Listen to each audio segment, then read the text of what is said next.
Olá pessoal, sejam bem-vindos ao nosso canal. Eu sou o professor João Neto e hoje nós vamos conversar um pouco sobre imunologia. Então, vamos falar sobre o estudo da imunologia, então como o sistema imune se divide, qual a importância desse sistema imune, por que estudar a imunologia e vamos entender quais as diferentes formas de ação do sistema imunológico. Então, para começar, a gente precisa ter em mente que a imunologia ela é um campo de estudo bem amplo. Então, na imunologia, nós estudamos os componentes e interações do sistema imunológico, então como esses componentes interagem.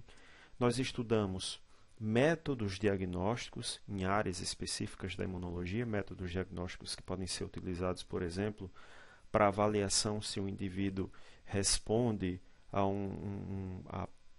uma vacina, ou se o indivíduo já entrou em contato com um determinado patógeno através de uma sorologia. A imunologia ela trata também os transplantes, ela explica a susceptibilidade, na verdade, ela trata, ela ensina e ela avalia se um transplante ele é bem sucedido ou não a partir da compatibilidade. A imunologia ela também trata da alergia, das reações de hipersensibilidade, de doenças autoimunes, câncer, imunodeficiências, a reprodução. Também, além disso, a hemoterapia, a terapia celular e, por último, a imunização e a soroterapia. Então, vocês podem ver que o campo da imunologia é um campo bastante amplo. O sistema imune, de uma forma geral, ele pode ser dividido em dois grandes ramos. Um que nós chamamos de imunidade inata e um outro que nós chamamos de imunidade adquirida. A imunidade inata, ela recebe esse nome porque, como o nome refere, ela é inato. O indivíduo já nasce com ela. Então, compõe essa imunidade inata as barreiras epiteliais e algumas células que nós vamos falar no momento futuro. Então, por hora, basta vocês saberem que algumas células são os fagócitos, outras células são os granulócitos e também células NK. Ela tem uma característica importante, como vocês podem ver aqui na figura, que o tempo de ação dela é definido por horas. Então, a partir do encontro com um determinado patógeno, em poucas horas o sistema imune inato está agindo.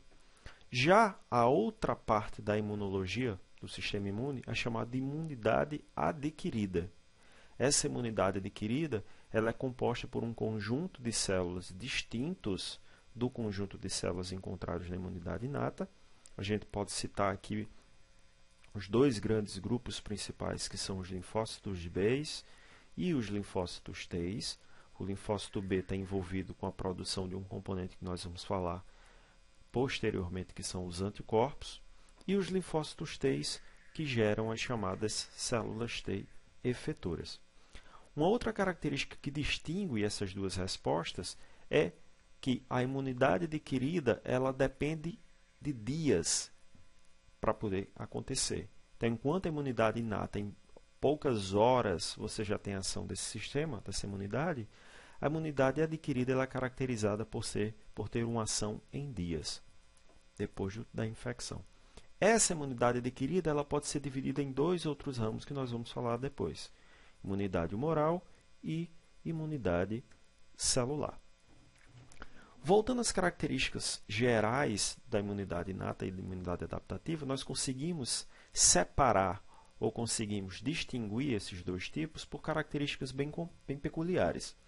A imunidade inata ela tem como características terem componentes pré-formados, ou seja, não há necessidade de gerar ou de formar componentes ou células após um encontro com um patógeno.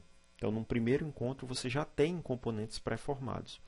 Ela caracteriza-se por ter uma resposta imediata e por ter um reconhecimento inespecífico. Ela não reconhece especificamente este ou aquele patógeno. Ela reconhece padrões, que nós vamos falar em aulas posteriores.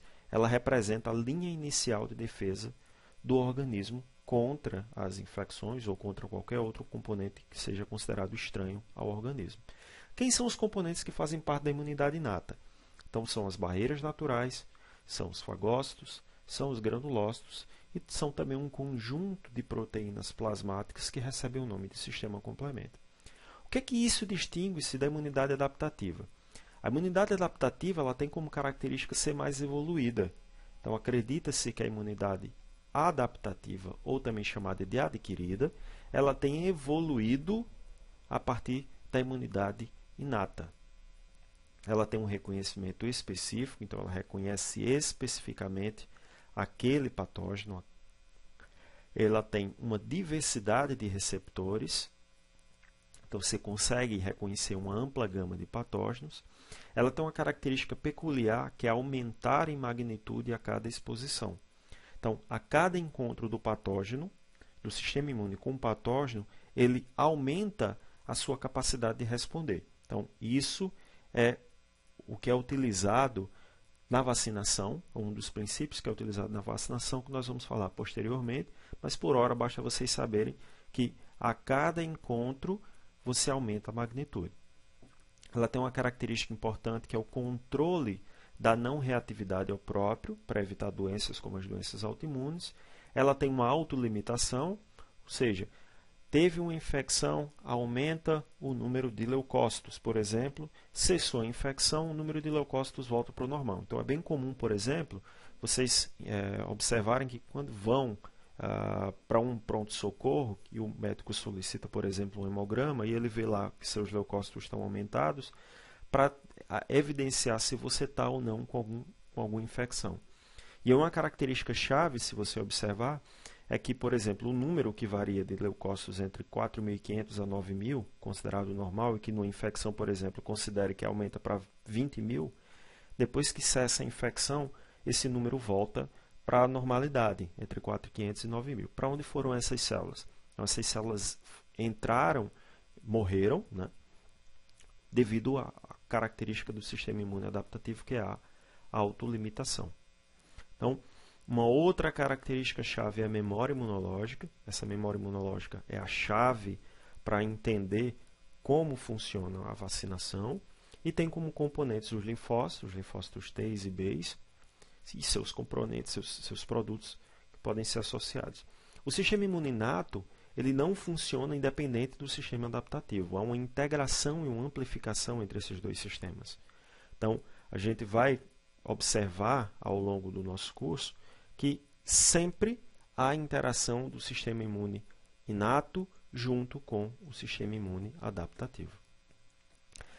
A imunidade natural e a imunidade adquirida, elas se diferenciam por algumas características chaves. Então, são os dois ramos de defesa, a defesa inata e a defesa adaptativa.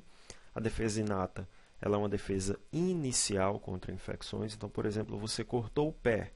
Então, as primeiras células a chegarem ao local daquele corte, daquela lesão, são as células do sistema imune inato. Já a imunidade adaptativa, ela, como o próprio nome diz, ela é adaptável.